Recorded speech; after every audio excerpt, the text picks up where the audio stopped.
Yo, yo, yo, and welcome back to the Banter Boys podcast. My name is Sanji, with me is Kyle and Ryan. How you doing, boys? Yo, I'm good. Lost a lot. I think most of my OFPL drafts, fan tracks, and FPL is just general shit, but I'm good. How are you? Well, I mean, how the fuck is your health, man? You had COVID, buddy. Yeah, I would say 100% now.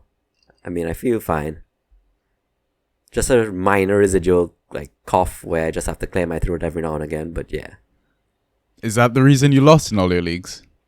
Of course, it is. Yeah. Has to be. I think that's a fair reason. Kyle, how you doing, buddy? Not bad.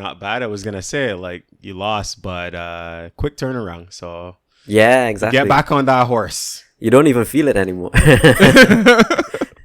Yo, so one thing I did do though, I played a FET match for those who are not Caribbean. That's kind of like it was a work FET match, so it was a work team versus a Napa Premier College old boys team. And I was going there expecting a small goal, 7v7 or something. It was big field, 11v11. We got our asses washed. My word, it was bad. How bad was the scoreline? We played 20-minute thirds, so 3 20-minute sessions. First one, 2-1. The second one, 2-1, so not bad. Last one, 4-0. It's all bad. You conceded fewer goals. Well, one less goal than Bournemouth did, so. True. Wow. And once again, I was going to say, our Liverpool correspondent is not here. In defeat, he's not here. In victory, he's not here. What's going on with this guy, man? Man's just on vacation, yo. Yo, I don't blame him.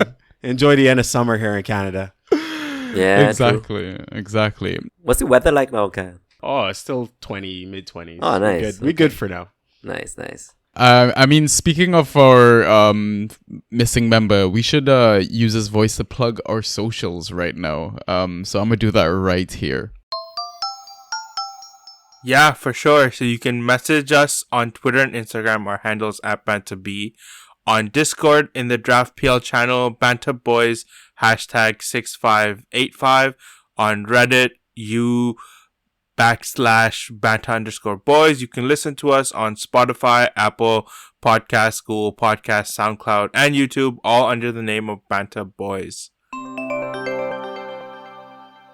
All right.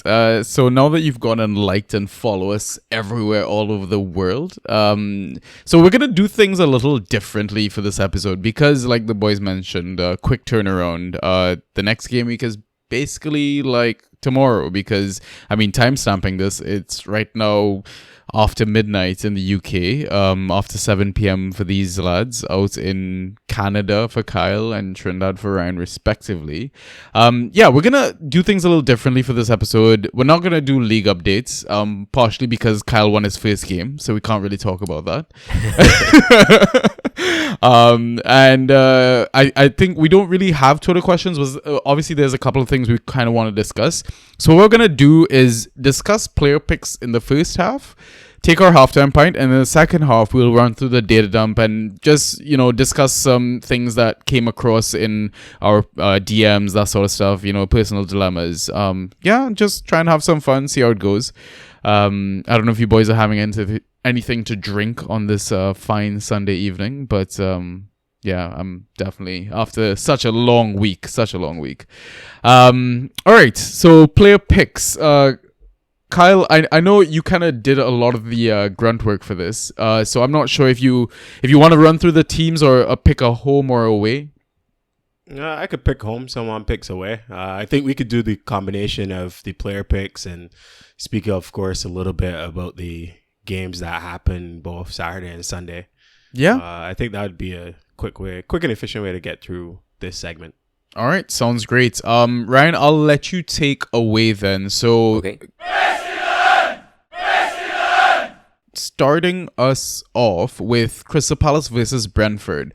So, I mean, Kyle, with Crystal Palace, they took an early 2-0 lead versus Man City, eventually succumbing to loss, as most teams do at the Etihad.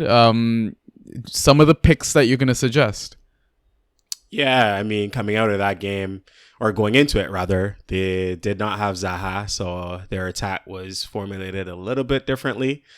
The goals, the early goal and the second goal in the first half were both effectively off set pieces. So you already saw, and Eze was on both set pieces, so called that out. But you already saw the impact of them having big target men, both defenders, and the height of Hudson Edward in the box. And they caused, I don't want to say a menace, but they definitely made the City defenders work, right? So from that perspective, the first goal bouncing like a pinball around and then being an own goal off Stones, and then the second one a bullet header off Anderson, I would say is maybe somewhat emblematic of how they might continue to attack and where the goals might come from if Zaha is not available. So Anderson at 41% was my shout. I would say Edward at 26% as a hold-up striker and a link-up man for runners might also be a good shout against Brentford. Brentford obviously plays very aerial themselves, so maybe this is one of these games where both teams are punting it long and running onto it, and the goals might come from set pieces. The other one that was calling out a little bit under the radar at the end of the game and with a quick turnaround was that Tyreek Mitchell was forced off with injury and Chris Richards came on and he's 1% owned. I think early in the season he had a cameo as well, which we called out. So I would say keep an eye on the team sheet, and if Mitchell isn't on it, maybe Richards is somebody that you sneak in. All right, and Brentford, Ryan, they had a 1-1 draw at home versus Everton. Some of the assets that you have are? Yeah, so I didn't see the game, but I didn't go up against Ben Mee. Ben Mee had a solid game. I think he put up tons of aerials, right? Like 8 aerials. So he finished with like 14 points despite conceding, which is nuts. So Ben Mee, I think, is just 44% owned. There's Keane Lewis Potter, so he's been just making cameos, but he got the assist and 3 key passes in like his last 20 minutes off the bench, right? I haven't really been seeing Brentford play recently, so I don't know how Wiss has been doing, but I expect there's a spot up for grabs if someone keeps delivering. So, I mean, I wouldn't grab him, I wouldn't roster him until you see the team sheets, really, but if he does start, he's worth a grab, especially when you expect rotations in the midweek, right, turnaround. And then last one I was going to mention was Damsgaard, just because he hasn't really played yet, but he got 11 minutes off the bench. He may be ready for a midweek start, you never know. But again, I mean, I would roster someone like Damsgaard, just hold him, but he's only 27% owned. If he starts, definitely grab. Yeah, and I believe Keane Lewis Potter got an attacking return in their Carabao Cup game as well. So he's not shy to getting attacking returns either. So I think those are definitely good shouts. I mean, in terms of the Damsgaard, how long are you planning to hold out? Like, I'm an owner right now, but I mean, now injuries are starting to pop up. We're going to see rotation. Like, do you think you can afford to drop Damsgaard and just, gamble on the waiver wire, that sort of thing? Like, how long are you holding out? I would have said yes if their fixtures weren't so good, but their fixtures are so attractive right now. Yeah. Palace, Leeds, Southampton. Like, I would be willing to give it until Southampton to see if he breaks into the squad and really makes an impact. So that's 3 games, I guess. But it's quick turnarounds, right? So yeah, it doesn't feel enough. That long. Yeah. I mean, interestingly enough, I think Jensen finally finished 90 minutes as well in the game. And he actually put up some key passes. Like, his points didn't come from a return, right? His points came from actually contributing for the first time in a while. Yeah. So who knows? Maybe that composition is sparking some improvement in Jensen's play, right? True. Yeah. So we have KWP, we have JWP. Do we now have a KLP? We do. Yeah. And on your point of Wissa not necessarily doing anything, as somebody who picked him up this week, I am also saying that his spot is up for grabs in my 11. So I do believe that KLP coming in from Hull in the summer, a sizable transfer fee. I think it was £16 million. Like, I think that he is pushing for a place. He did play in the cup game and got returns there. He had gotten forced off with injury, but he recovered in time and sparked in his cameo. I saw a little bit of the game, but I think that lineup, especially with the short turnaround, could be one that gets a little bit of a refresh. Yeah. All right. Next game it will be Fulham versus Brighton. So Fulham had a 2-1 loss away to Arsenal. But I'm sure we can find some assets there, right, Cal? Yeah, I mean, we've been beating home the drum of the fullbacks and their importance to this team. I think that both Tete and Robinson look good, and they're still 29 or 24% and 29% owned respectively. And Babu as well, Sanji's favorite asset. It did not start. He's still owned by 5%. And I mean, Sanji probably hopes and dreams and prays that he breaks into this 11 soon enough. But I'd say if it's Tete still starting, like, you go pick up Tete. I think that he is likely to get a return. The other one that I was looking at just off the field of play, like off the basis of seeing them play, was Tim Ream.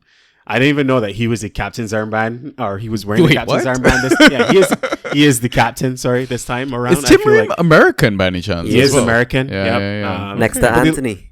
Exactly. And the thing about it though is that, like, the last stint Mitro was a captain, right? So I don't know when this changed, when he became the club captain, but from the back, like, he was pinging long balls and being involved. It was a spirited display by the captain from the back. So I flagged him as one under the radar. As I said, he's barely 3% owned. And maybe you don't want to get their defense at this point, given that they have Brighton, who's on form, and then Tottenham and Chelsea's the next games. But that was just somebody that I added to my watch list. Yeah, fair. Brighton are in a good run of form, Ryan.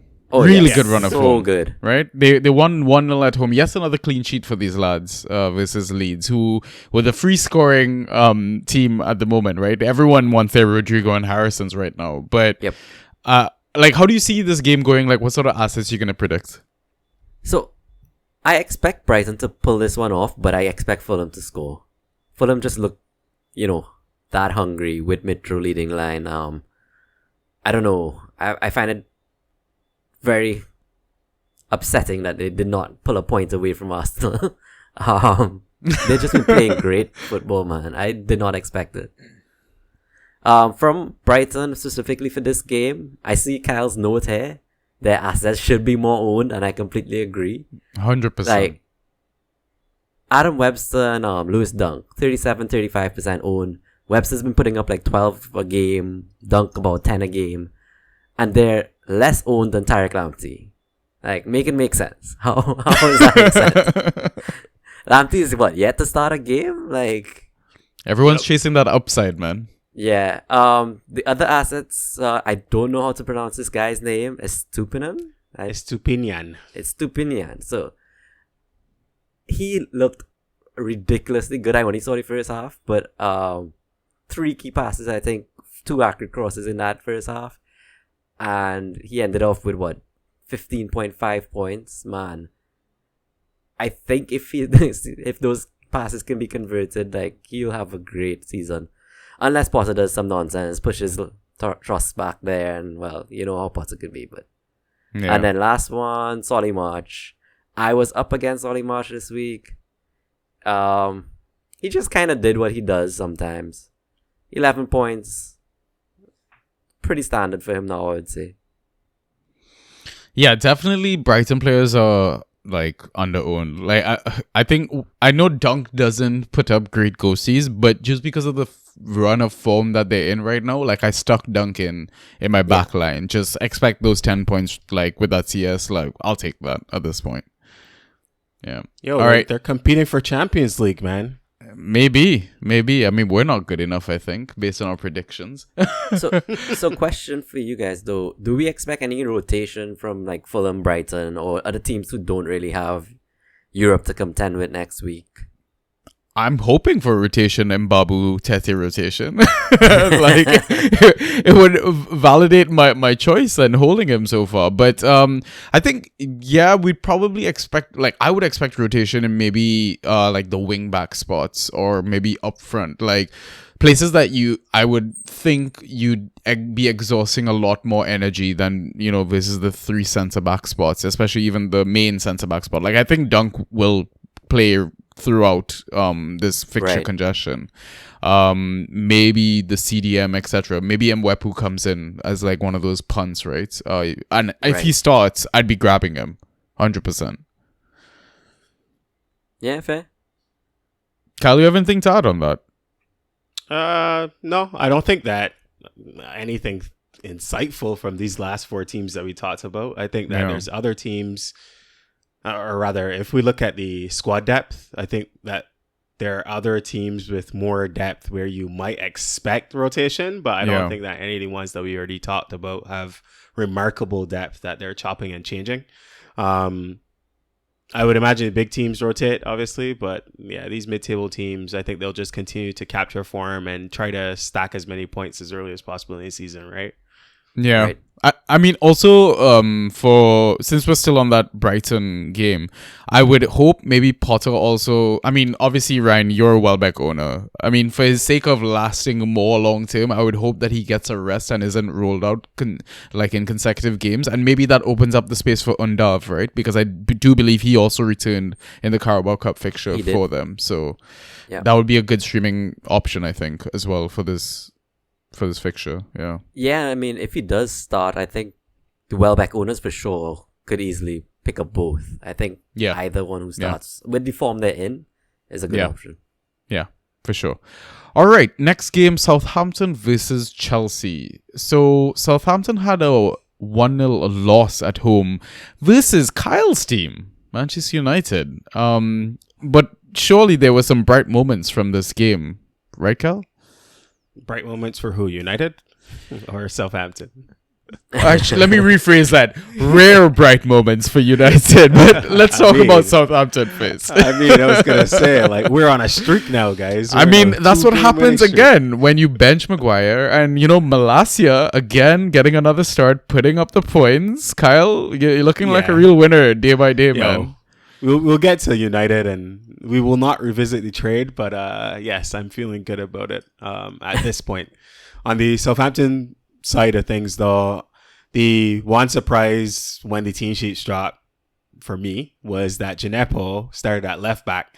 He's still only 39% owned. And of course, we know for folks that have been tracking, he's been putting up a lot of ghosties, a lot of dribbles, and creating chances, but for this game at left back, it was obviously going to be seen if he would still contribute in that department or if he would put up other ghosties like tackles and block shots and the like that you would more expect in a defensive role. He didn't come out terribly. Like, he did a decent job in the game.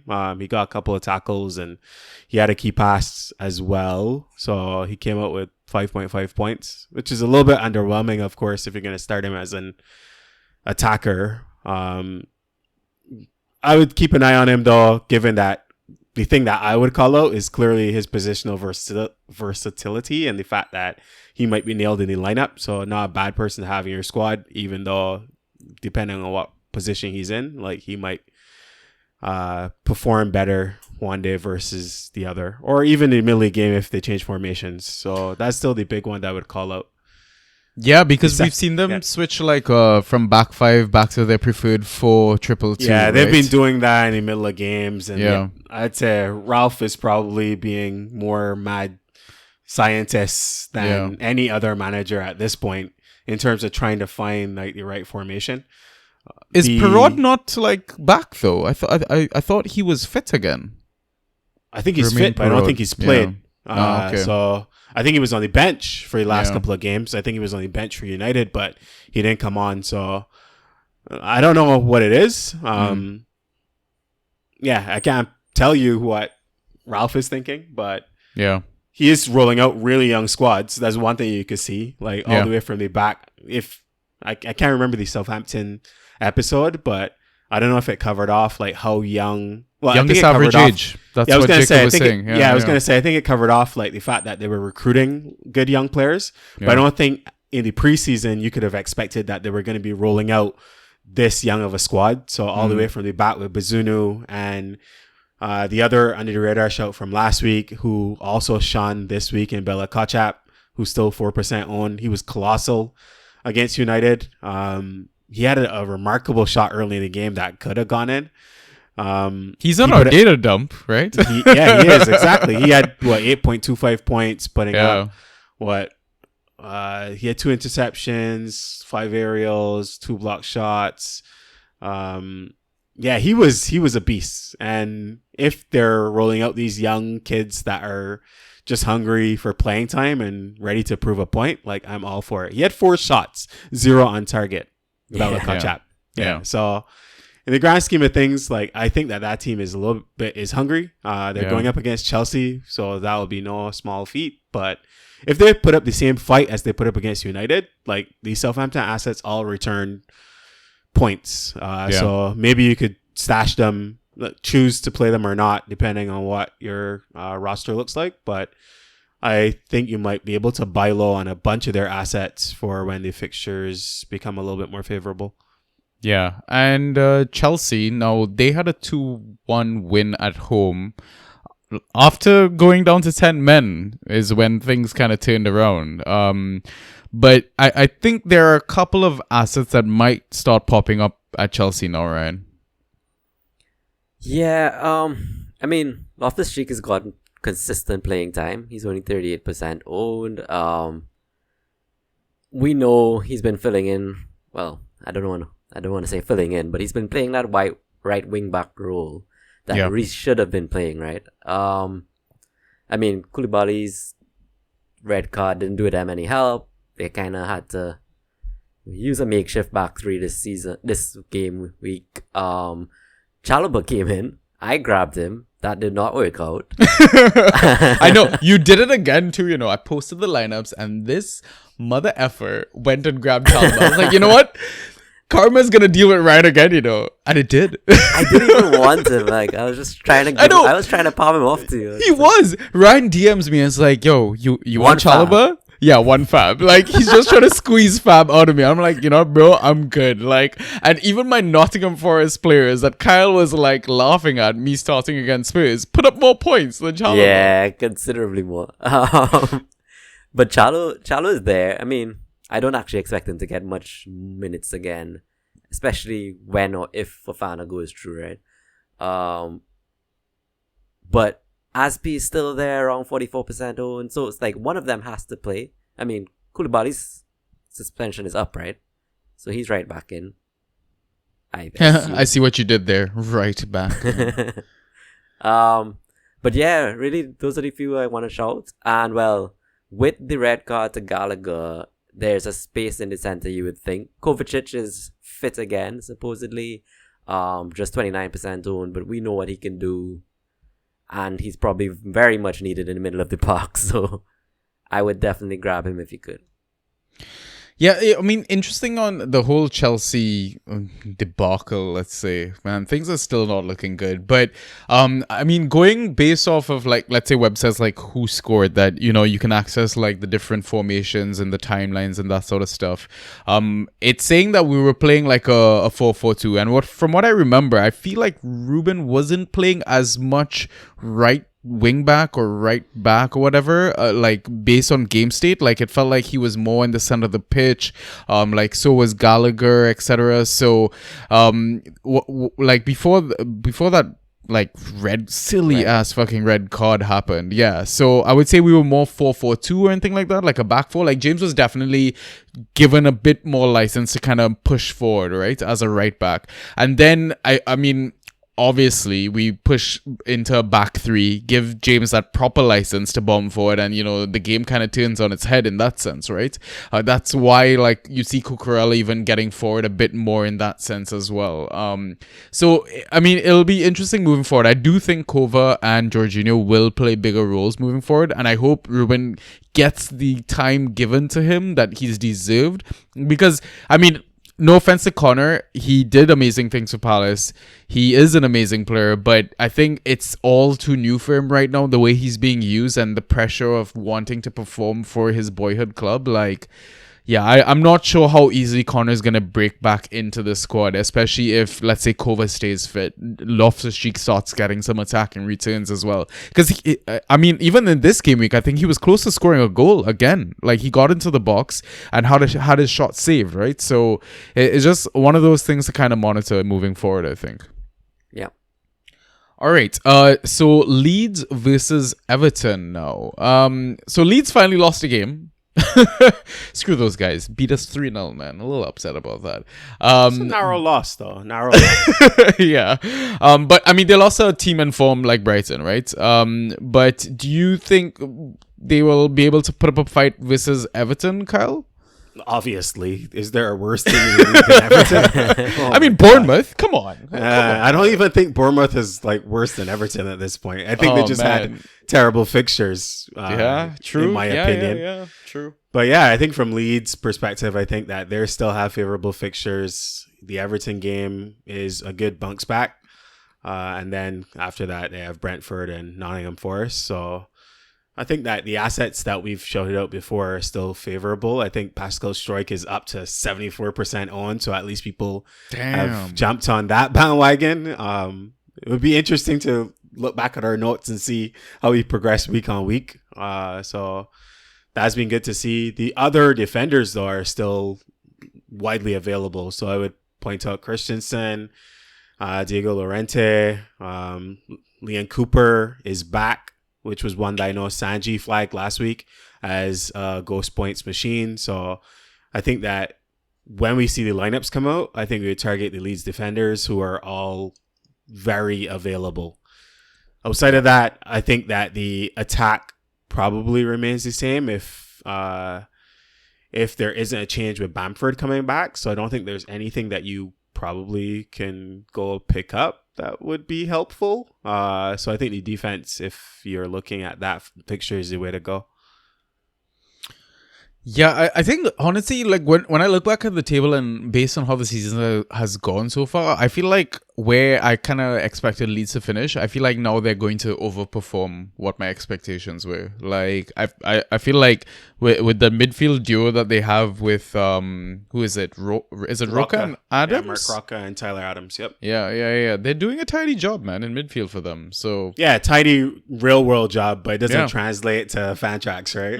It doesn't, right? But it's getting the job done for them. So Leeds looking like they could survive this season. And I say that because like the likes of Dallas and what's his face, long hair Ailing. Yeah. And your boy that everybody loves to hate, Junior Firpo. they have a lot of players still out, right? Key players for sure.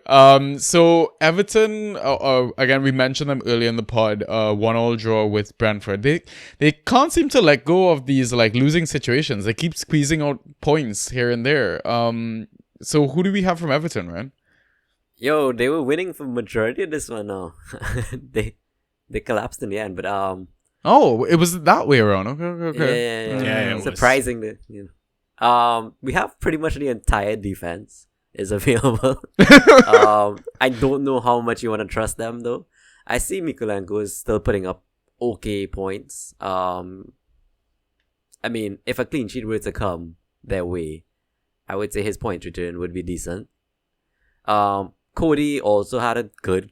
I mean, that's more ghosties than we've really ever seen him put up at Wolves, right? In his lifetime. Yeah, basically. 10 when conceding a goal. That's insane for him. So Cody's there at 24% owned. Mikulenko is 21% owned. I want to shout Onana, who finally got his start and put up about 10 points, but like, you expect him to work his way into that squad, that starting position more and more, right? because he played the cup game, I think. Oh, He did. who's that? Oh, no. Yeah. Hmm.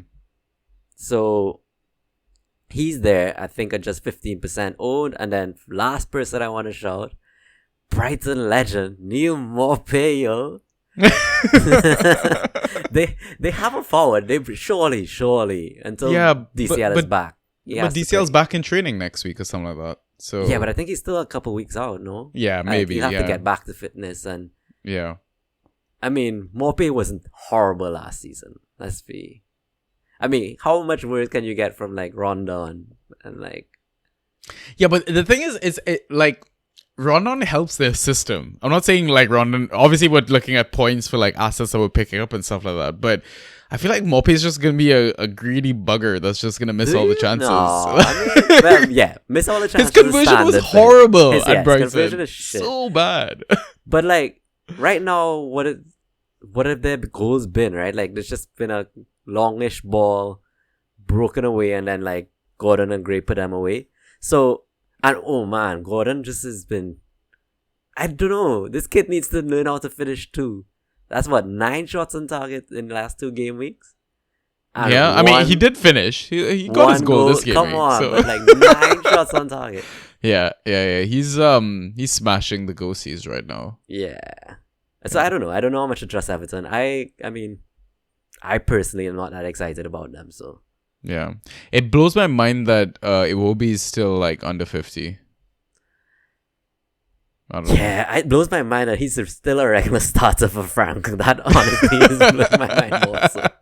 I mean, he's a kid reborn, man. He's got a new role and he's thriving in it, I think. So, yeah. All right, cool.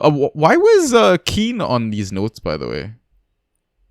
Holgate went off injured. Holgate might be out. That's I why mean, my thing Ryan, we know your love-hate relationship. Not discussing Michael Keane. Own goal champion. Jeez. Oh, the amount United of times legend. that Keane scored own goals for Ryan in different formats of this game. It is amazing. Yeah, truly is. All right, let's move on to the next fixture. Arsenal versus Aston Villa. So Arsenal obviously had their 2-1 win at home. And I mean, their scoring wasn't like, I don't know, it didn't go as it started. Like the likes of Jesus not scoring as high. But I mean, we might have a couple of other assets to consider given the fixture congestion, right, Kyle? Yeah, the main one I would call out is Nketiah, who has been off the bench in every game so far this season. Had his longest run out in the Fulham game, and he had 3 shots, 1 on target. He looked lively, like he looked hungry. He was snapping. I think he had some tackles. You see that touch in the box? Yeah, like he that just was a looked nice sharp, touch, man. Yeah, he does. And you could put that down to probably Gabby Jesus coming in and brightening up that striker room. I don't think he necessarily had the best influences last season at the beginning of the year. So for a young kid like him and seeing the form and learning under the tutelage of somebody like Gabby Jesus, like you could imagine that this goes a long way. He was obviously highly thought of, and this season he got a new jersey number, right? The famous number 14. Exactly. If I remember correctly. He did. So from that perspective, like Arsenal boy through and through, now with the weight of the number and the club and the expectation on his shoulders to a degree, but having Gabby Jesus there to take it off, like you would hope that when he does get these cameos and when he does get the chance to start, that he'll relish it and put up points. So that's one that I'd add to the watch list. I don't think like any of the big clubs there's anybody that is like readily available to pick up, but I'd keep an eye on him if he pops up on a team sheet in this like fixture congested schedule. Yeah, I mean, Jesus, 88 minutes, 6 fantasy points. And Nketiah, 28 minutes, 6 fantasy points. At Aston Villa, Ryan, they've had a very weird start to the season, man. Gerrard has no idea what the fuck he's doing, basically. And he does not get enough flack for it, like. Not at all. And I think it's because he's an English legend, you know, a Liverpool legend as well. And it's one of those teams that are dominating at the moment. So for sure, Carragher isn't saying shit about his boy. But another home loss, or another loss in that sense, to West Ham. Is there anyone you think we can have hope on? Like, if not to pick up from the free agency, maybe target some players in trades, like buy low. No one really stands out to me. No, to be honest, like they're just such bad form right now. The only player I know who's in that like under 50 ownership bracket, you could probably get 1 or 2 games out of him because Mings is like ill, I think, and Diego Carlos is a long-term absentee. Callum Chambers got the start, put up, okay points. Well, 5 points. That's not really. It's all right. I mean, I feel like it's better than Mings points sort of thing. I don't know, for some reason. And we've seen Callum like do well in the past. Yeah. Even when they concede, but that's the only shout I would plug, and he's 1% owned, so I don't think anybody's gonna really fight you for him. If you were to trade for someone, regardless of ownership, I don't even think I would want anyone. Maybe apart from McGinn and Watkins, like McGinn is just. I'm not even keen on Lucadine. No. Like their defense just looks shit. Yeah, it's tough. It's very, very, very tough. I agree with that sentiment as a Luka Dean owner. Like, well, trying to pawn him off. Listen, I would love to to take him off your hand, Kyle. Oh my gosh. Kyle, you won a game week finally. You don't have to trade anyone this week. No, I know. But even if I did, I didn't even start him. So given my rule, I would not even have given him up, right? Like, I Kyle, think that send me an offer. Nah, no offers this week. I'm expecting you people to send me offers, man. Come on. All right, next fixture, Bournemouth versus Wolves. Bournemouth with their 9-0 loss. I mean, the best part about that is Salah got 0 goals, 0 assists. But we're not here to talk about Liverpool. We're here to talk about Bournemouth. Surely, there are some positives to take away from this game, Kyle. Yeah, the positives are that and we called this out last week, nobody owns their assets, so none of you were impacted by their hiding. But by the way, before you continue, Kyle, before you continue, did either of you see the banter from the Southampton Twitter account of the Spider-Man meme? Basically with the club crests on the Spider-Man heads shaking each other's hand for the 9-0 record loss. There was another one though that I saw, and I can't remember what it was called. But it was a Southampton account that was basically like, has Southampton been beaten 9-0? Like one of these. And then they were tweeting, I should have saved the tweet. They were like, man, this is the greatest day of our lives. Because they just have it up for every week. Has Southampton been beaten 9-0? And it didn't happen again since it happened. Yeah. But now someone else got beaten 9-0. So yeah, the Southampton fans definitely were relishing the fact that their record was matched, and I'm sure not just the Liverpool fans were hoping for a 10-0, given that it's never happened in the Prem, right? So crazy. And then crazy to see that, who was it, Celtic put up 9 as well this weekend. It's insane. Really? Okay. Yeah, so it doesn't happen every weekend, but when it does, like, you just soak in the dominant display of these bigger teams. In all seriousness, like outside of the fact that, as I said before, the Bournemouth assets are not wholly owned, there was some bright sparks on the attacking sense.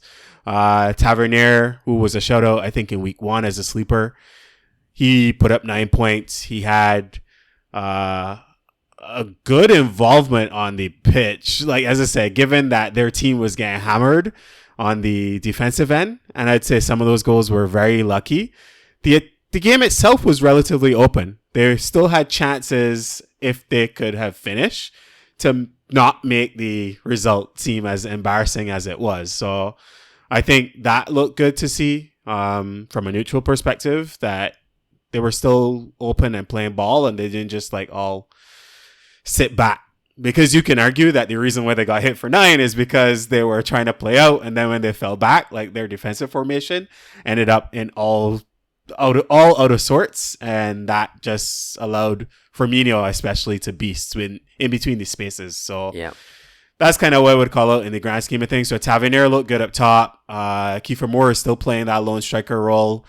as a target man, and he had a bunch of aerials and 8 aerials, and he was really involved in, as I said, trying to create some chances at the attacking end of the pitch. So that's what I would call out as the fixtures now turn for them. Hopefully this wasn't too demoralizing that they can't be competitive against Wolves, Nottingham Forest, and Brighton on the next 3 games. So I'd look for that. And obviously if Solanke comes back, of which I think he is, or he's close to being back, because he was on the bench, right?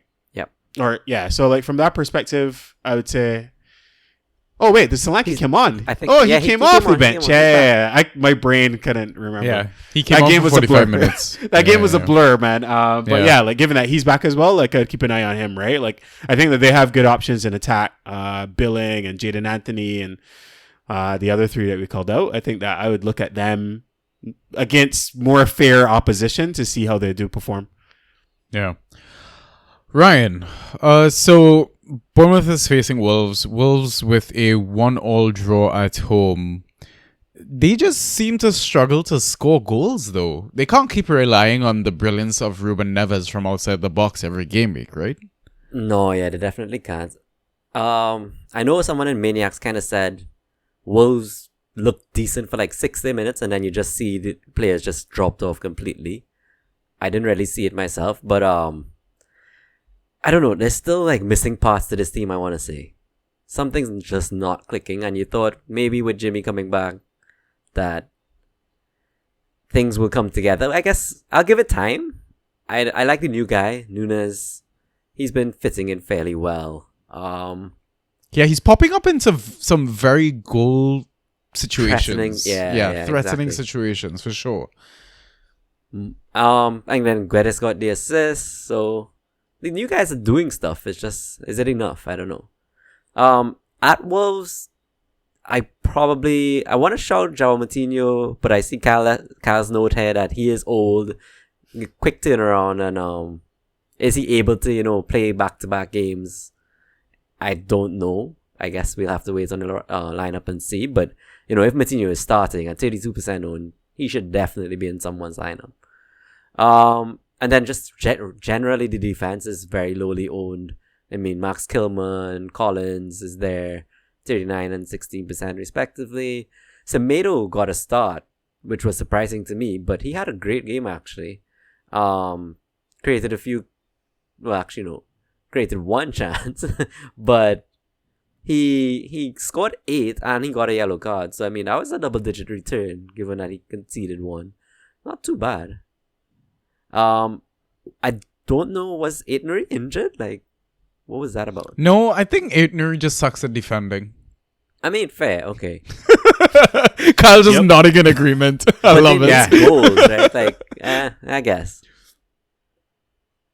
So you expect Semedo to play more regularly now then?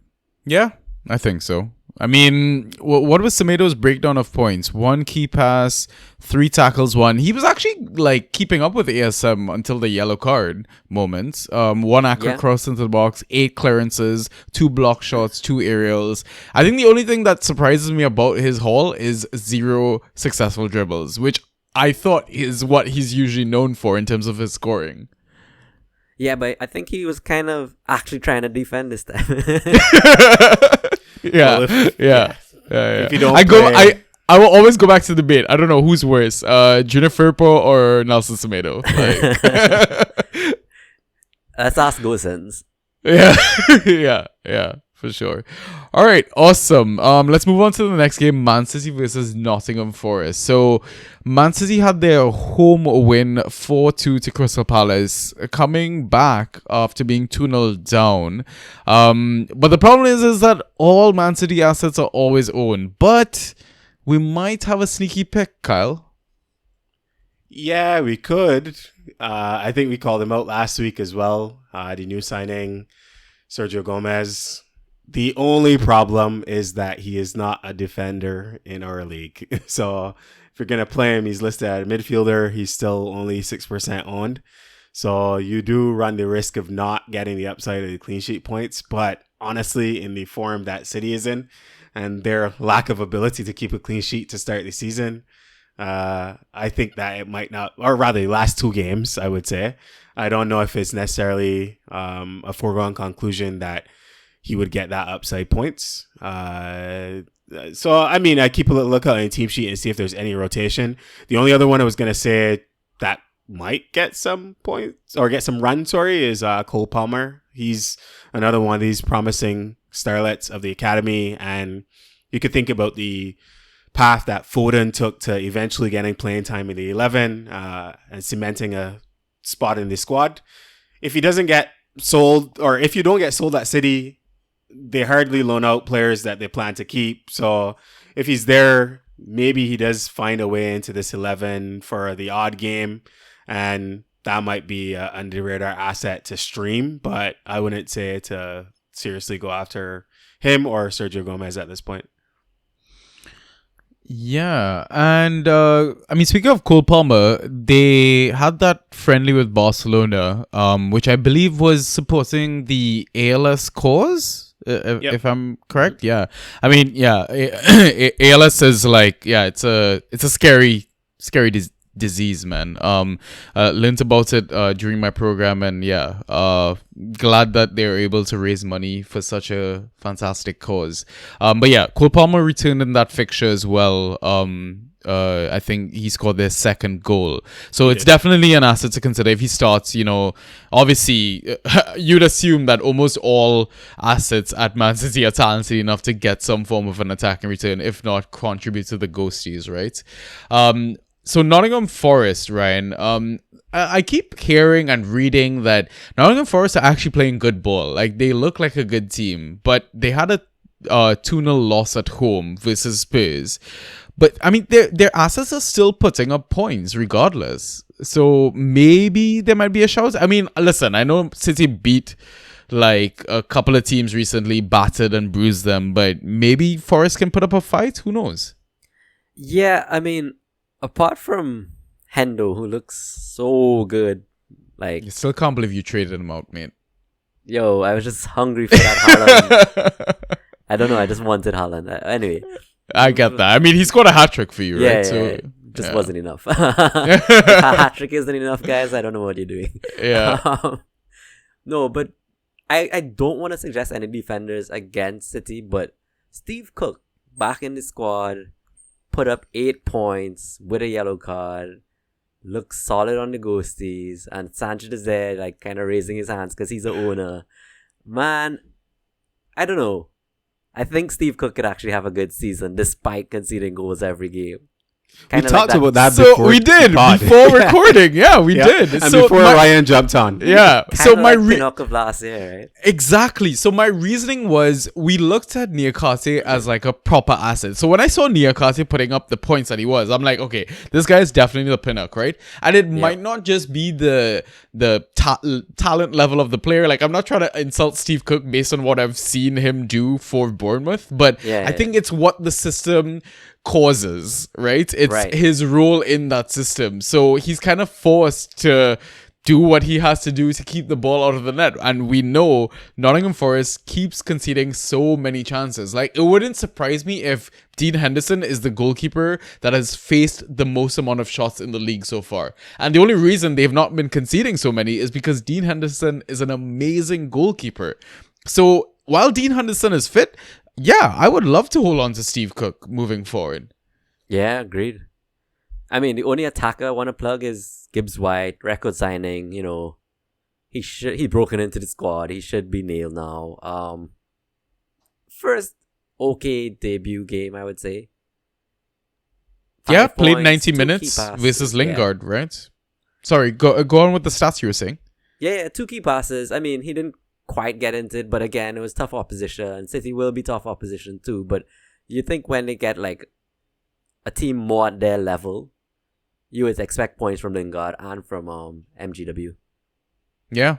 So, I mean, I'm also Morgan Gibbs White owner, right? So maybe I might be holding moving forward just because I know he's played under that manager before as well at Swansea. So I think that maybe he kind of just gets the best out of him. And I think Morgan Gibbs White was also part of that England under 17 team, Kyle, that won the tournament.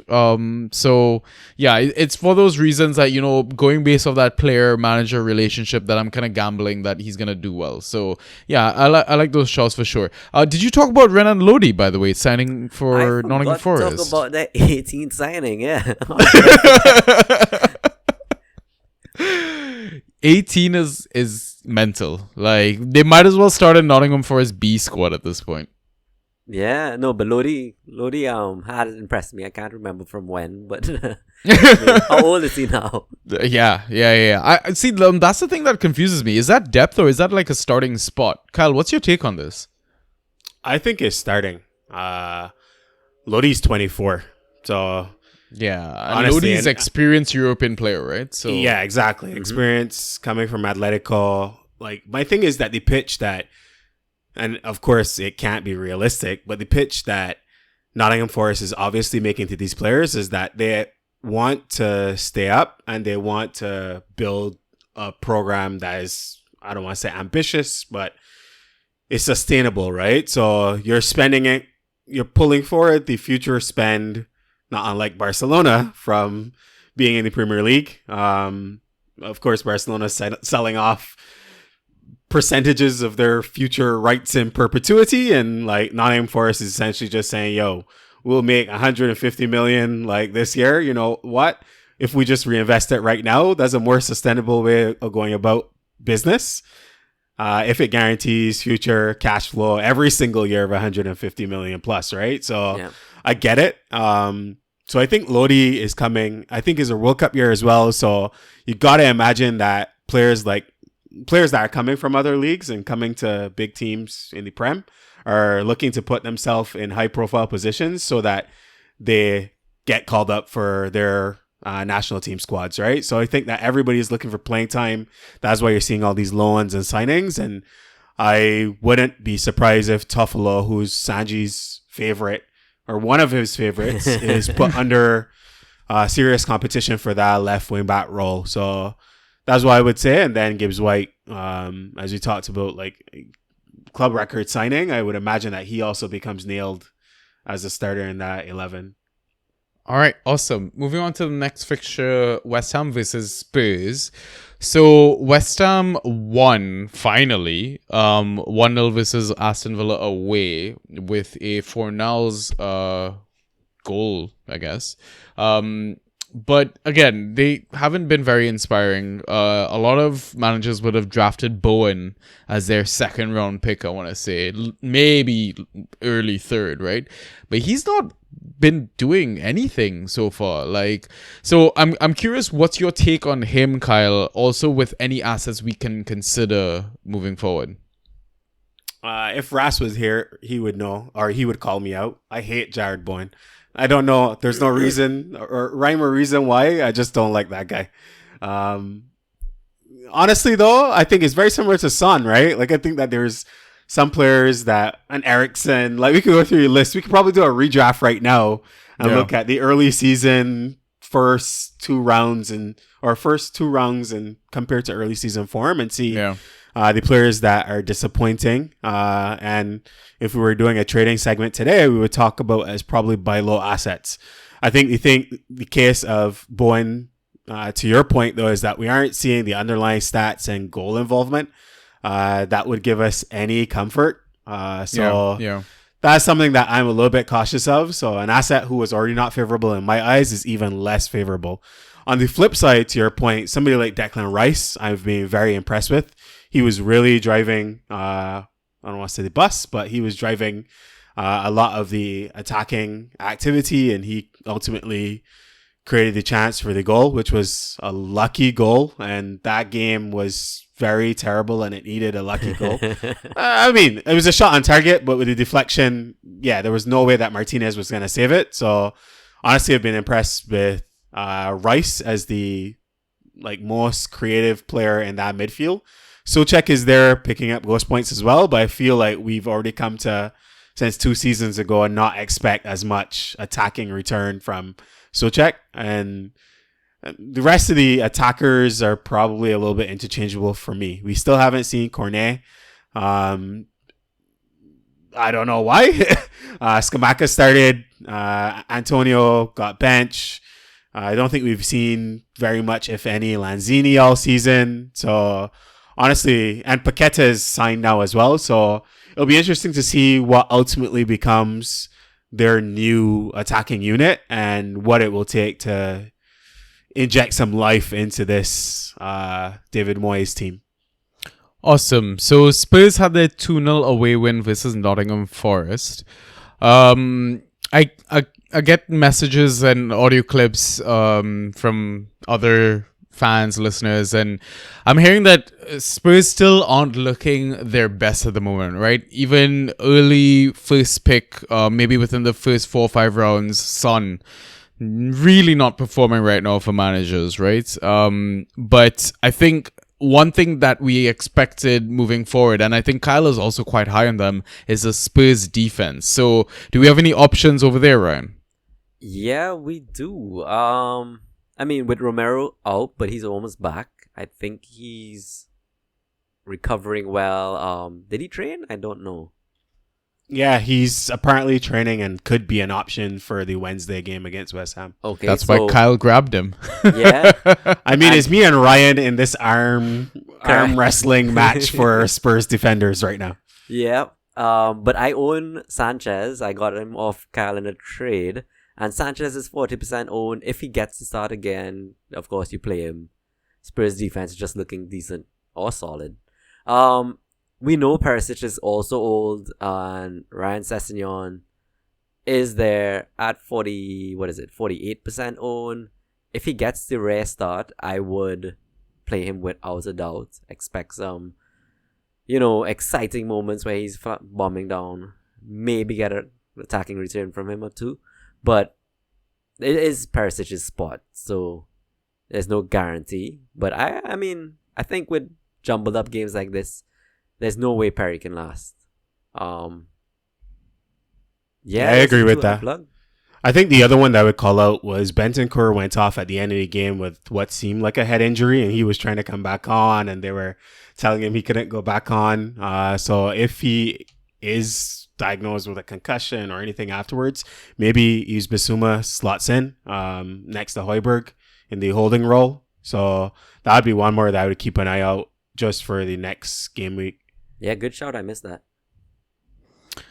Yeah, Perry, man. You keep saying Perry, and I keep thinking of Nando's and Perry, and that's eventually going to be a pod name one day. No, maybe not this game week. Maybe not this one. We've got a better one. See, if Kane converted that damn penalty, right? Yeah. Then we would have been all up in that Perry sauce. All right, next game, Liverpool versus Newcastle. So, I mean, everyone knows Liverpool thrashed Bournemouth 9-0. But I think not just the fact that, their main assets killed it. I think we kind of got insight of maybe potential, other low-owned assets that, still have the ability to perform well coming off the bench or even during this fixture congestion, right? So, Kyle, who do you have for us? Yeah, I think it's the same shouts as last week. I think Joe Gomez is still at 38% ownership, starting next to Virgil. They're literally stretched thin at center back, so you would assume that Gomez's spot to lose. Nat Phillips obviously being the backup if Gomez or Van Dijk goes down. He's still at 5% owned.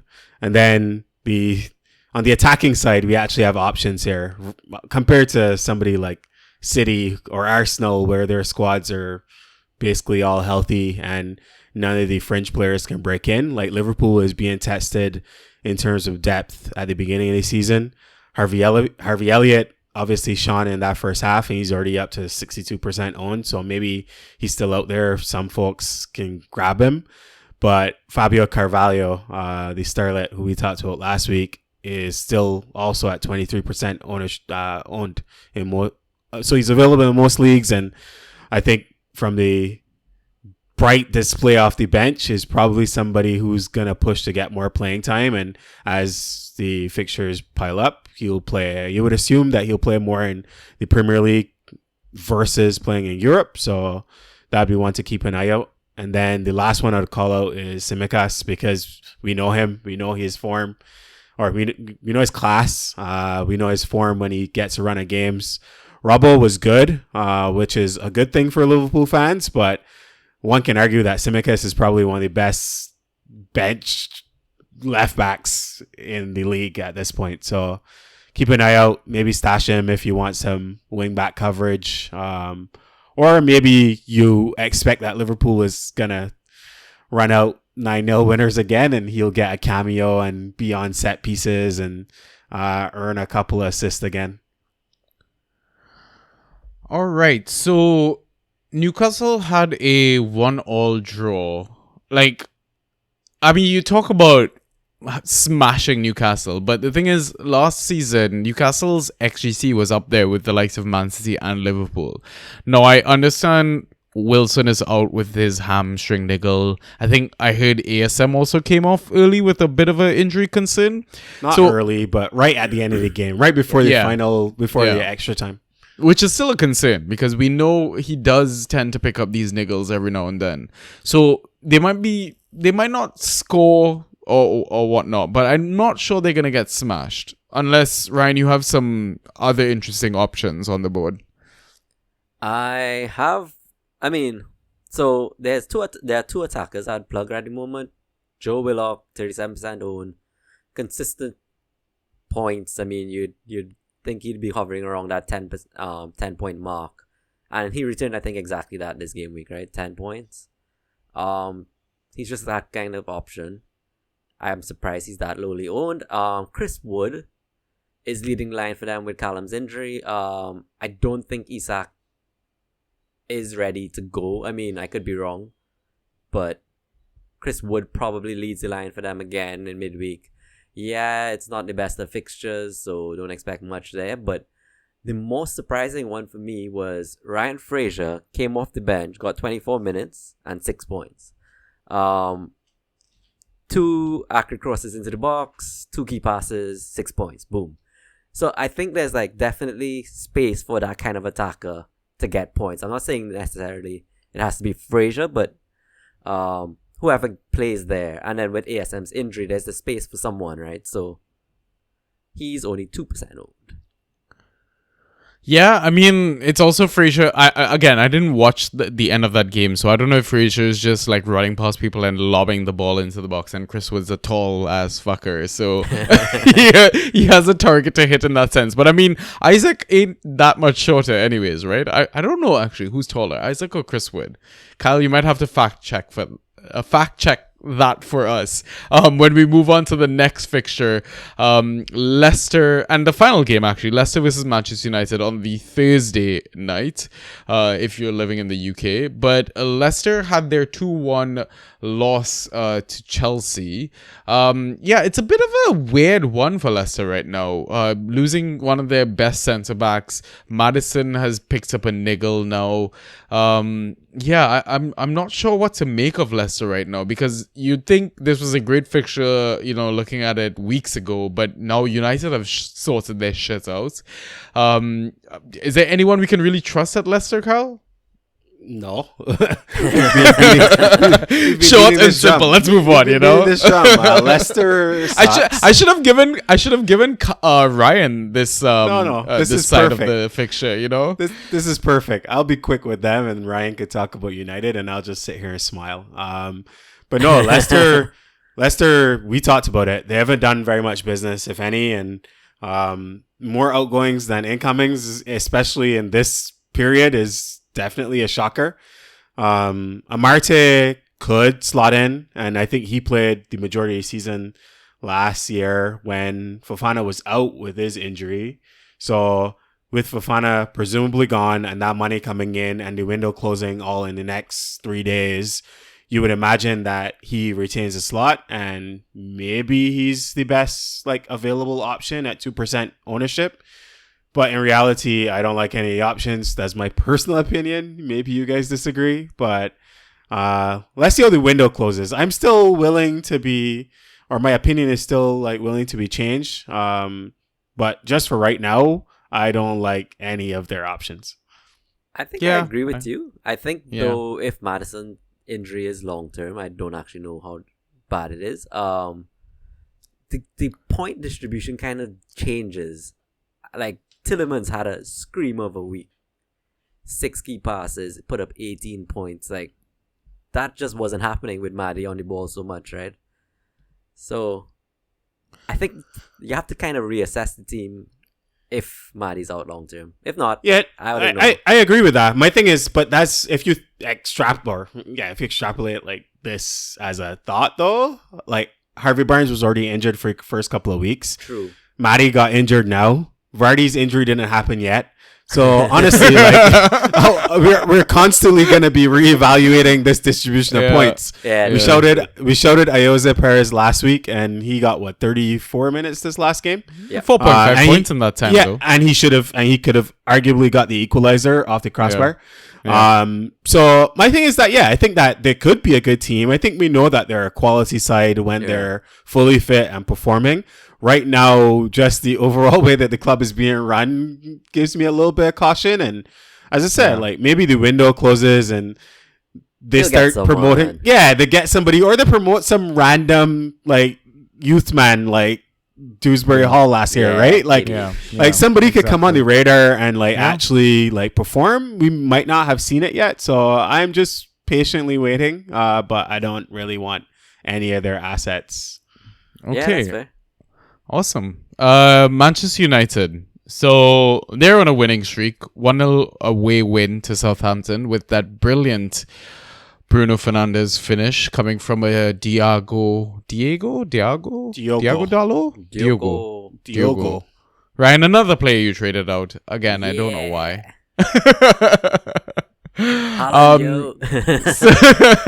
But I mean, one of their kids has kind of popped up as an asset again. Who do you have for us? Anthony Elanga. With Martial out, you expect him to get some more playing time. I remember Ian shot me a message. He's the Elanga owner in our league. He was like, I have Che Adams, I have Elanga, I have to play one of them. Which one? And I was just like, I mean, no brainer to me, Elanga, without a doubt. But Che didn't do bad. But no, both put up decent totals, like almost 10 points. And he just, I mean, like you said, United are on form, quote unquote.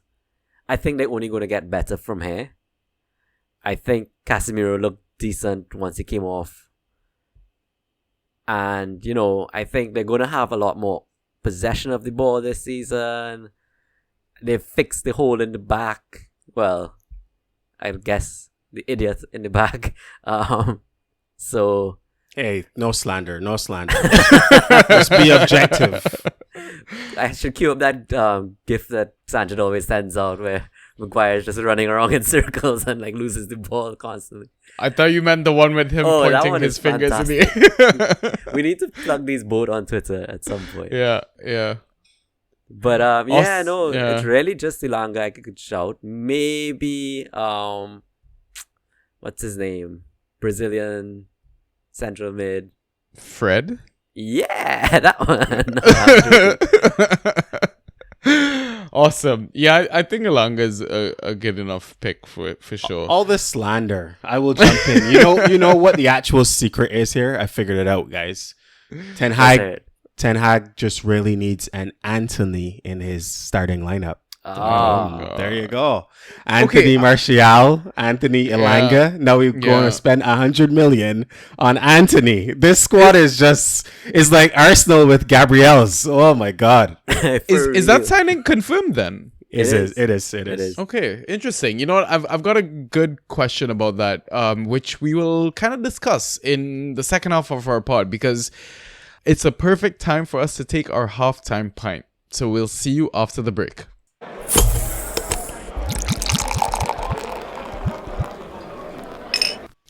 And we are back. All right. So, Kyle, you mentioned you're doing an NFL draft at the same time while we were recording this half. Who are your top 3 NFL draft picks? I am drafting in 12th. So, honestly, I don't know how this is going to shake out. I haven't done a lot of mocks, so I would imagine that I'm going to target some high-end receiver maybe on the back end in the first round. So maybe a Devontae Adams, Jamar Chase if he's still available, or number one tight end. So probably Travis Kelce or Mark Andrews. And on the turn for the next round, hopefully there's some running backs available. Like, that's my strategy this year. I'm like punting on quarterbacks and just trying to get skill position players. I love that I did not recognize a single name that you just mentioned. Don't worry. They're just, for our loyal American listeners, their names will They'll resonate. appreciate it for There you sure. go. For sure. What- For sure. What I think the listeners will see is that Kyle is just a fantasy addict. Like, I know. Kyle came into this team. I was like, guys, I'm not into fantasy as much as you think I am. And then Kyle starts sending us Excel data charts and graphs, and I'm like, what the hell's going on, man? Like, who the hell did we bring on? Like, I love it though. Honestly, it's honestly a pleasure having you on here, mate. Anytime. There's a couple of questions and a couple of things I kind of want to discuss before we jump into that data dump, what we'll use to kind of wrap up this episode. So we talk about Anthony, Kyle, on your, in the first half, new possible United asset. So one of the questions that kind of came out, and a lot of people have been asking, actually even Nutson DM'd me while we were recording, was, do I use my waiver pick for Isaac, the new Newcastle forward, or do I pick up Anthony? So Ryan, I'll let you take a crack at it, and then Kyle. that's such a tough one. I think with, Callum's injury proneness and the need for Newcastle to find goals somewhere, I would go Isak. I think it's really kind of a coin toss, though. I mean, United need goals just as much as Newcastle do. I don't know. There's a bigger reputation around Isak. I just know Anthony and Haller connected so well at Champions League last season and just smashed it. I'm more excited about Anthony, but I think if I were given the first waiver spot choice, I would have gone Isak. I agree with that. And of course, Isak's already in the game. So folks listening to this on Monday should still have a chance to put in the waiver for him on Tuesday. And if folks didn't jump ahead and they were listening to the first part of the pod, we did come up with a new pub quiz question, which was, who's taller, Chris Wood or Alexander Isak? Yeah. Any guesses, guys? I also Googled it, so Oh, I know the Oh, answer. well, okay, I haven't Googled it. I So don't if you were to care that guess. much, but so I'm going to guess. I think Isak is taller. You are right. 6'4" Yes. versus 6'3", 1 inch. Yeah. Nice. But yeah, that's a beast of a man up top as well. Like, of course, he's young and his form or whatever, his structure, his body at this point is probably not fully grown and a little bit frail. So you're not comparing him at 6'4" to a colossal in, I don't know, who's another 6'4" beast that we've had in the Premier League. Is Holland 6'4" or 5"? Oh, that's a good shout. I actually He might be don't- 4. Yeah, he might be literally like the same age as well, right? As Isak. Yeah. I mean, I would say Isak as well, based off the Euros performance. He was fucking amazing for Yeah, Sweden, he man. was. Yeah, but I mean, does that translate to the Premier League is going to be the question, right? Like, He's They're both- 6'5", Sanjit. yeah, and they're both 22 years There you old, go. right? So There you look go. at them Haaland side by is side. Such a monster, bro. Oh my god, Yeah. that's Yeah. upsetting. That's Yeah. so upsetting.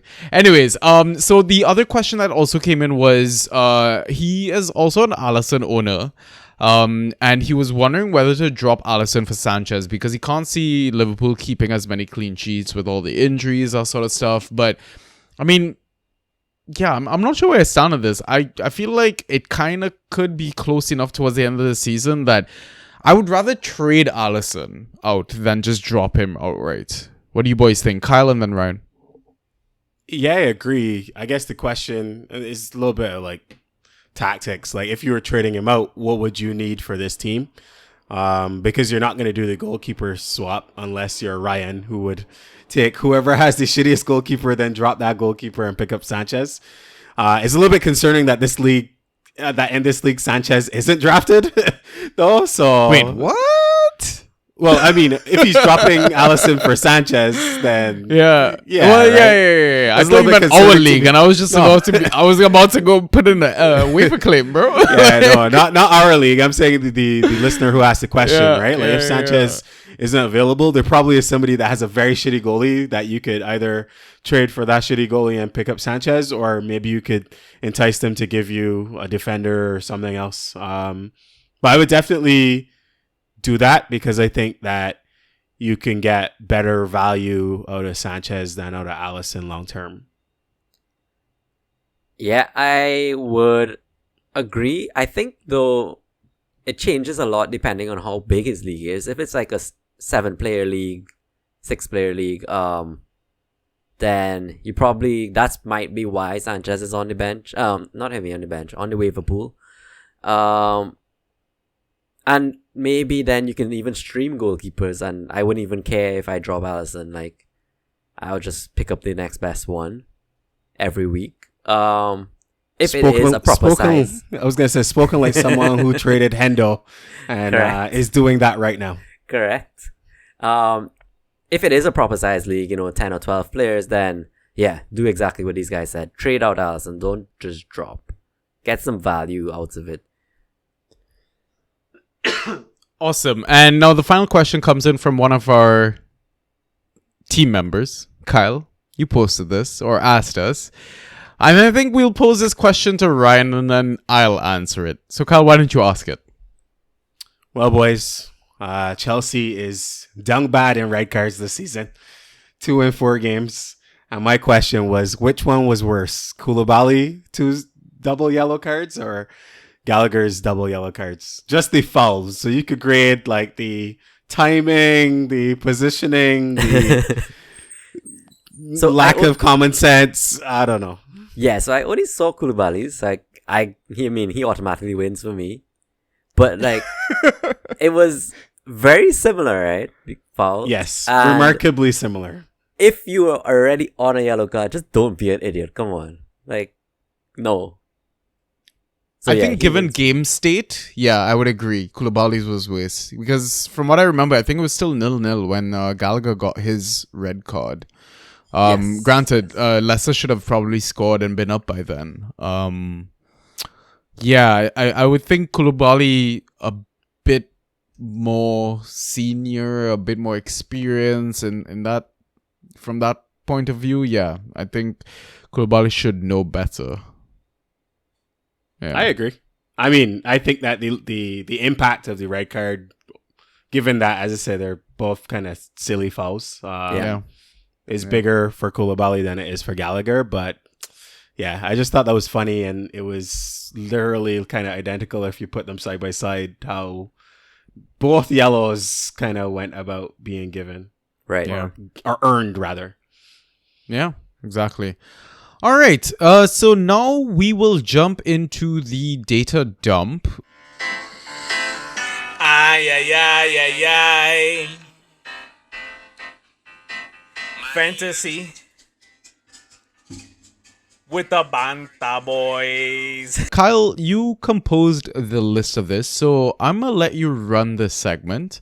And then Ryan and I will jump in at the end with some comments or observations.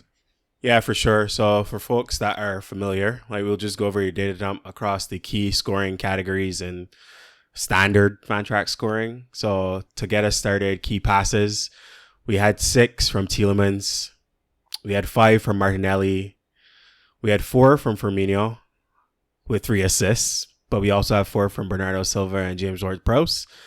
And then with 3, we had 17 players, but I'd call out the ones that had assists, who were Trent, Alexander-Arnold, Phil Foden, Kulusevski, Keane, Lewis Powder, and his cameo of 21 minutes. Oh, those are all. So guys, any of those names jump out, or anything outside of Firmino literally having 3 assists on 4 key passes that you would write home about? I mean, we slagged one of our home league managers for bidding 25, 26 fab 26, on yeah. Bernardo Silva. Yeah. Who is absolutely fucking smashing it now. I'm curious, which round would you guys have taken him in, assuming he was staying again for another season? Kyle? I would have had to go second round. Like latest back in a second round, early third round. Yeah. Yeah, agreed. Yeah, And he went in the third round, right? As well. Did he? I think Debs took him in the Debs, third round. Okay. Yeah. Didn't have the patience to hold on to him, which you should always wait until the end of the market or until Fabrizio Romano says, here we go. That's Right? yeah. That's how I got him last season because he was dropped in the transfer window. Yeah. Yeah, exactly. I mean, for me, nothing. I mean, we talked about it. Ryan mentioned it. Tielemans racking up those key passes because Madison is out. Martinelli with these awesome ghost numbers, he's just kind of ticking along, almost like this season's Bowen in a sense, like underpriced, undervalued, but putting up those numbers. I think the rest are fairly expected based on their roles and whatnot and the teams that they play for. What about for you, Ryan? Yeah, Martinelli had what you would call probably an unlucky game week with an XG of like 0.56, an XA of 0.39. Like, that's an expected return of almost 1, right? Like, how did he not return? I find it very surprising to not see KDB on the list. And City put up, 4 goals? But you see Bernardo Silva there, and actually he's probably the only City player called. I guess there might be a few of them on that 3 key pass list that we didn't call out, but and we called Foden out, who also got the assist, but I just expected, KDB to be there automatically, but he's not. Yeah, that's a good point. Yeah. Awesome. Next category then. Yeah, we'll move on to shots and on target. And leading the list this week was Haaland with 7 shots, 3 on target. Martinelli also was up there with 7 shots, 2 on target. So echoing the theme of being very, very unlucky from the XG, XA perspective. Harry Kane had 6 shots this game week with 4 on target. This is the first week, I believe, that he was up there in terms of shots in our data dump. And then on 5, we had Che Adams with 2 on target, for Roberto Firmino with 4 on target. So very involved on the key passes and the shots in that blowout victory. Bruno Fernandes had 5 shots, 3 on target. Anthony Gordon had 5 shots, 4 on target. Rodrigo had 5 shots, so he's still beasting, but he only had 1 on target in this game week. And ASM had 3 out of his 5 shots on target. And then the list of 4 was very long as well. There were 11 players. If you separate them by shots on target, Harvey Barnes, Solly March, Mitrovic, Salah, Vardy, and Mbeumo all had at least a shot on target. But then folks that had 4 shots but none were on target, which is something maybe to keep an eye on, were Bobby Reed at Fulham, Kulusevski again. So he was also up there in terms of both shots and key passes.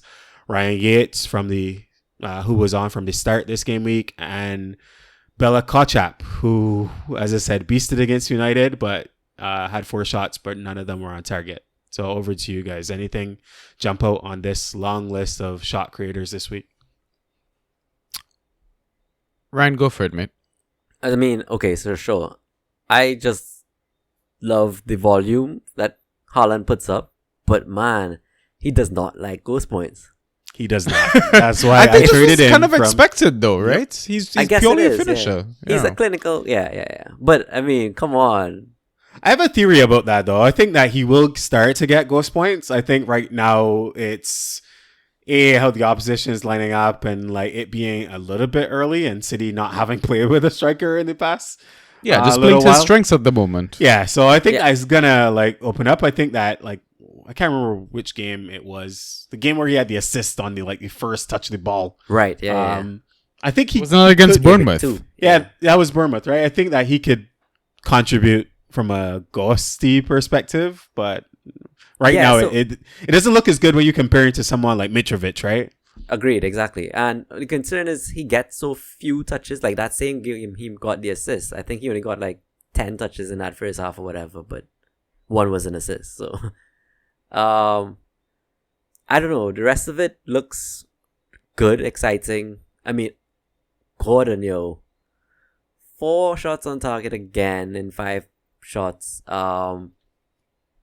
This kid just needs to learn how to finish, and he will be insane.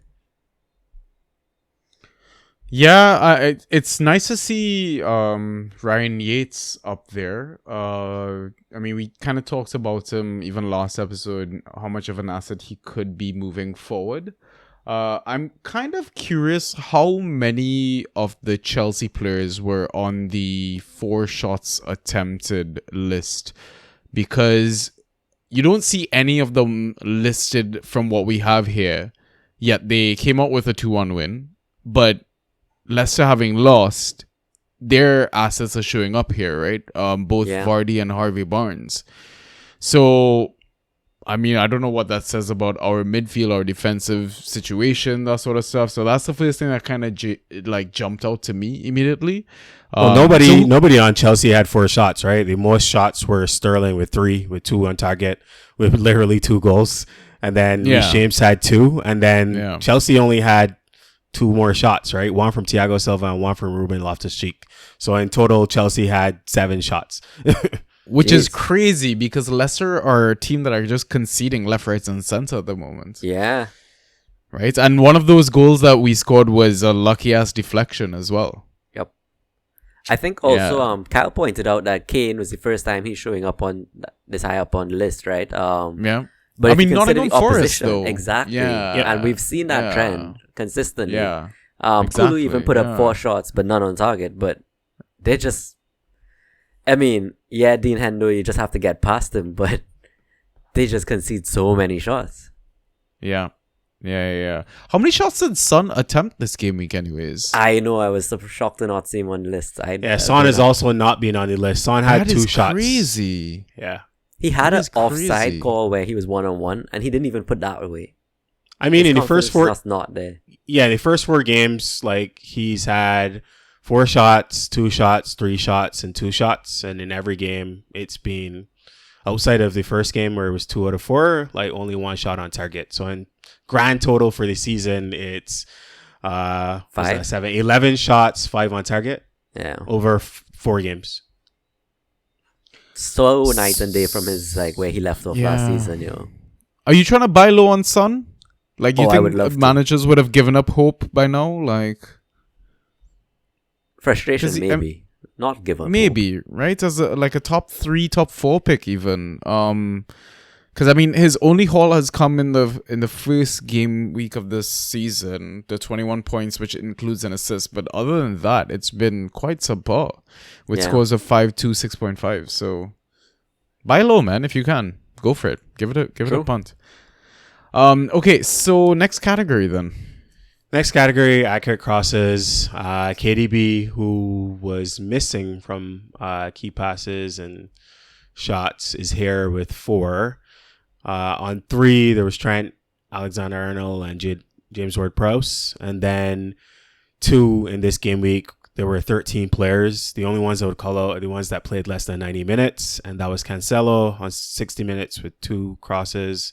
Estupinian, who was on the pitch for 78 minutes. And Ryan Fraser, who was only on the pitch for 24 minutes, but yet got 2 crosses. So, as I said, I didn't go through the full list, but anything from these names that we called out, and I could give you some other names if you want.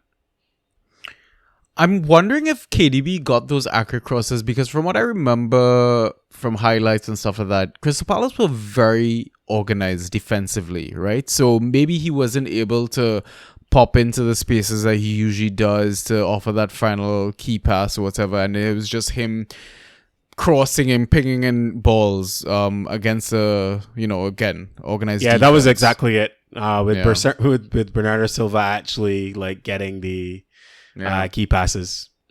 That's very interesting. Okay. I mean, so for me, it's just regular business though. Other than that, it seems like. Yeah. Fair. Was he on all set pieces, or? Because I would have expected more. I think he was. I just thinking the ping, like, what was that, the third goal? Or was that the equalizer when the ball was pinging around the box and then Stones got the assist for Haaland? Oh yeah, that might I think be. he was on the I think corner. that's the third one. Yeah. That was the third one. That was not true, his hat trick, true. but that was the third goal for City. Yeah. Yeah, I think honestly, I think it's back to Sanji's point. I think that Palace. Palace was very organized. Like, yeah. really, really organized. It took a lot to break them down. And even if you think about the hat trick goal, that through ball from Gundo, where Haaland is just like muscling defenders, it wasn't an easy victory. And it wasn't the typical like KDB pulling the strings display. Like, they really had to dig deep to be able to pull that victory out. So, I want to ask then, do you guys think Palace are going to play regularly with a 3 centre-backs, 5 at the back system then? Because they did it versus Liverpool. And now they did it again versus City. Is it just for tough games? Like, Yeah, I think it's fixture dependent. yeah. I think their standard is back for, 4-3-3? Yeah. Yeah, but that's my question earlier on, where how much does is Zaha being out and not being able to really attack with width change their formation and essentially turn them into a team that plays with a target man. So Eze is still, of course, attacking, but if Hudson Edward is holding it up, they're trying to they're trying to press, obviously, but then they're not attacking on the counter as much, right? Yeah. It'll be interesting to watch. Yeah, I was a little worried as a Eze Uno looking at the lineup and stuff. I thought he was playing part of the front 3 or whatever. But I mean, he snagged an assist, and like you said, he's on those set pieces, right? So maybe he's safe regardless of where he plays on the field. Because last season it was concerning. If he played as one of the number 8s, he put up much better Fantrax points than he did playing as part of the front 3 with no one to kind of feed him and stuff like that. So. Yeah, also coming back off injury last season, you would imagine that he'll just be a better asset this year than he was last year. Yeah, he's definitely got a bag of talent. All right. So final random extra categories, any outliers and stuff like that. What do you have for us, Kyle? I'll rapid fire through some of them. So tackles 1 was 5 by Nico Williams. There was 4 by Thiago Silva, Anthony Gordon, funny enough. Anthony Robinson, Fabinho, and Jordan Zamora. Anything quick on that? I think tackles and seeing Gordon up there for tackles is interesting. And Zamora, obviously, in that humiliating defeat was also interesting to me. Nothing from me. I do think Nico's good at ghosties. We're seeing that. And he should have had like at least a couple shots on target. He got in some good positions and just skewed that ball so wide or something. But yeah, it kind of highlights that again, there are points to be had from this Forest team. Just the defense has to put in the work, right? Yeah, agreed. So I think that they're very involved on both sides of the ball, right? So they're giving up a lot of chances, but the way they're playing is also like with bite to them, right? So you think there's points to be had all across that back line, but let's see who eventually nails a spot in a starting 11. In terms of, let's say, aerials, if it was to jump to that category, and this one was the one that I know Sanji was very keen on. There was 8 aerials put up by Ben Mee and also Kiefer Moore, who had 8 points in the 9-0 loss, along with Virgil van Dijk, who also had 8 aerials. So I assume, Sanji, the thing that stood out for you was that when you typically look at aerials, it's usually going to be defenders, more likely than not center backs, but Moore is up there, right? And that was definitely an interesting call out, right? Yeah. I just, again, going back just a 9-0 loss and a player getting that many points is just like, what the hell is going on? One thing I do want to quickly talk about. So Jordan Ayew, 5 fouls suffered. He kind of looks like a player reborn. Are you trying to roster him right now? Me personally, no. I think he's a mid now, right? Is he? Oh, and No, F- wait. FPL I'm thinking I think of. he's still a I think he's a forward. forward. He's a mid in Maybe FPL, it's- sorry. Maybe in FPL. Okay, Even that so- is weird. Yeah, that is so weird. No, I guess just not my kind of player, really. Yeah. I'd be more excited by Eze or Elise. Yeah. Yeah, likewise. I hate this guy on the pitch, but I agree. Like, with your point, Sanji, that he's definitely like a little bit reborn. Yeah, yeah. So I keep an eye on him, but it's not one of these players I would go after. The other category that I would call out were dribbles, and I just want to call that out because with 5 was Martin Odegaard, but also on 4, our boy Brendan Aronson, who's still up there. And funny enough, if it was to like just pair this also with another category where he's up there, in terms of dispossessions, he's also up Correct. there at 4. So Aronson in the thick of things as usual. Correct. Yeah. Ryan, you own him. After his Yeah. 20 points haul, he put up a massive 2 points, going back to his norm. I mean, I'll chalk up part of that to the yellow card. I would have been okay with like a 6-point return, and like you could show me something. But man, this man goes from like, what was it, 0 in the first game, 1 in the second game, 22. Like, come on, be a little more consistent. Four dribbles is exciting though. Yeah. Yeah. So the final player I want to touch on from this random extra is Kai Havertz. So I'm a Kai Havertz owner. Funny enough, if you look at the aerials so far for the season, one Kiefer Moore sits tied 5th or 6th, depending on how you want to look at this, I guess. Yeah.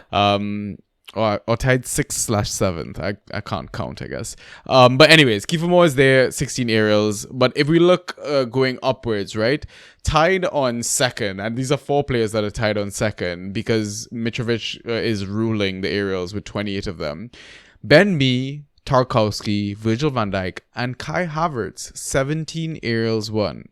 So Kai was first for offsides this game week with 3 of them, and second for fouls committed with 4 of them. Kyle, last time you talked about Kai, he's putting in the work. He looks like he's throwing his frame around here and there. But if you had to advise a owner like myself about Kai Havertz with the whole Aubameyang deal, or maybe it's on, maybe it's off, that sort of thing, like, are you gonna drop Kai because he would have returned -1 fantasy points this game week?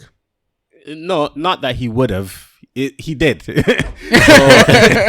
yeah, I mean, I still believe that you hold on. I think that if you get a actual target striker number 9 in, that it could be beneficial for Havertz and Sterling and Mount especially. So that's what I would hold out hope to see. So that probably has you waiting at least a couple of game weeks, not just for the window to close, but also for that player to come in. The tricky thing then is that could be by the Liverpool game. So I don't know, hold on for 4 weeks, and then after that you have October starting off with Crystal Palace, Wolves, Aston Villa, Brentford. So I'd say have patience, hold the faith. Good things come to those who wait sometimes. Sometimes. Just because you said that, I'm gonna hold, Man, that was a lyricist right there. Like, Yeah, it really was. have faith. Uh, Or wait a little, have faith. Good things come to those who wait. Like, that was solid. Yeah, Ryan, Um, anything to touch on before we wrap things Yeah, up? I don't know. I guess, well, yes, 2 things, but I guess continuing from the Kai Havertz train, he's just not my type of player, right? He doesn't. I prefer someone who'll put up consistent ghosties, get those chances. Even if he's squandering them, I rather he get the chances, and like, I don't know. He hasn't historically gotten those. So, I mean, even Timo, right? Like, any Chelsea number 9 just hasn't. So I'm kind of on board with Kyle. You wait and see, but I also would quickly lose my patience with Kai, and I would try to trade him for like a average. I would trade low even to just get someone like I think capable of delivering points right now for me. Like Alex Iwobi, a steady Eddie. That's way too low. No, yo, what, 7 points a week? Like on average, like if you're trading Kai Havertz, who last season put up over 29 games played, 22 starts, 7.4 points on average. Like, Iwobi's on 7 points per game on average. Schlupp is on 7 points per game on average. Like, why not?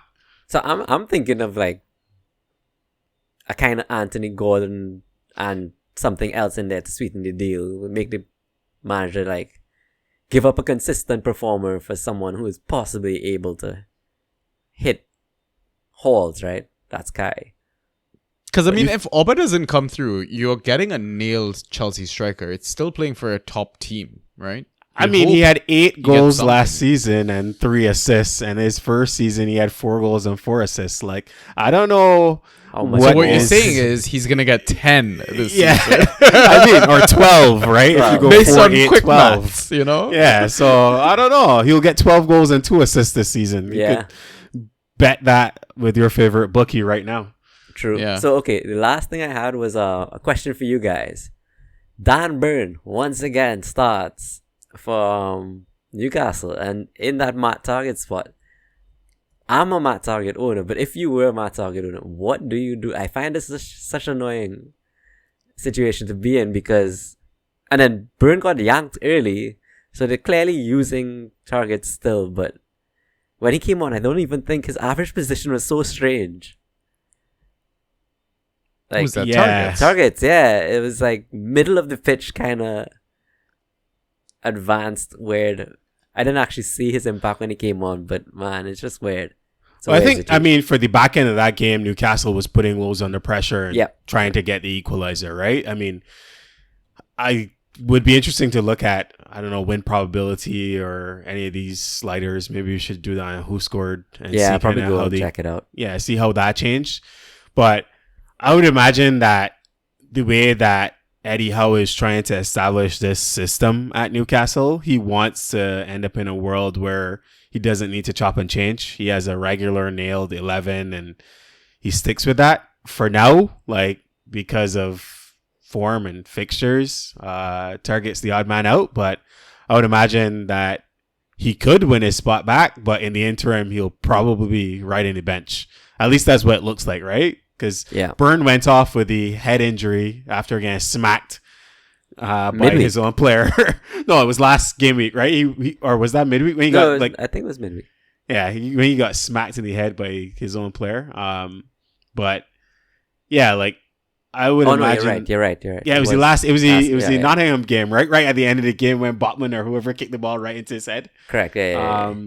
But yeah, like I think that they're not gonna change what is working. Like I think at least for the beginning they won't change. So maybe you try to trade him. So I expect him to start midweek because a quick turnaround. I don't know. It's a strange one.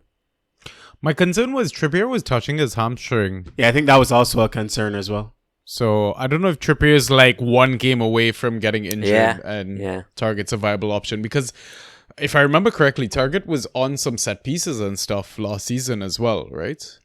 Yeah. Like corners and stuff like that. I mean, that was also when Trips was out, I think. Yeah.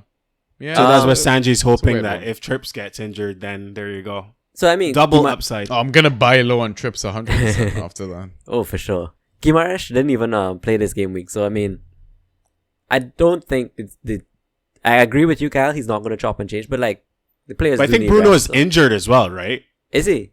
Yeah, I think he doesn't show up as a flag. Maybe he is by the time people are listening to the pod, but I think he was injured as well. Okay, well, I missed that completely as an owner. Yeah. It's weird. Like, I don't know why it doesn't show up as a flag, but I think he is injured. Okay, cool. You know, it's weird. Isaac has a broken red flag, but that's because I don't think he got his work permit. I know, I saw that one. That's crazy. Oh, man. All right, awesome. So that's everything we kind of wanted to talk. That's everything we wanted to discuss. Short pod being an hour and 45 minutes still. Love it, boys. I know, right? Hey, we're here to give people the content that they need. So, I mean, good luck to all in the midweek games. Hopefully, I don't think people will hear from us before the deadline closes either, right? So, oh, you know what I would love to know? Our league had some weird rubbish go on where some players just did not end up back up on the waiver pool. particularly West Ham players, and this last game, it was Spurs pretty much had no free agents, but all the Nottingham Forest free agents, they will remain free. They weren't put on the waiver pool. So I had to go in commissioner settings and actually waive all players. I want to know did that happen to other leagues? Like, that wasn't us. That was Fantrax messing around. Might be. I don't know. I had to fix that shit immediately. Like, I was not ready to deal with that drama after. It was crazy. Yeah, but I mean, we could put out a poll and find out like if people experience that. So yeah, I'm sure if someone did, they'll let you know. Yeah. All right. Well, we'll see what people say. But yeah, before we wrap up, final thoughts, Kyle, Ryan, piece of advice before we sign off. No advice, just a thought. I hope for chaos this midweek. I just hope for so much rotation that players just gonna have to panic drop like mad. Yeah. I want the Yeah, I mean that's a great final piece of advice, right? In terms of this whole fixture congestion, is what do managers do? Hold strong with assets that they've invested in for the long term, or chop and change for that quick win? I'm going for the win, yo. I think you always go for the win, and I mean, my advice last week was, or my comment was, we'll see how deep people's benches are. Hopefully, me having done all my trades, I have viable options available, and I don't need to go back to the free agent pool to try to find somebody to start. Awesome. Cool. Yeah, I mean, I'll just drop Ross's piece of advice. Just have fun, guys. Yeah, for sure. Always. Until next time. Peace.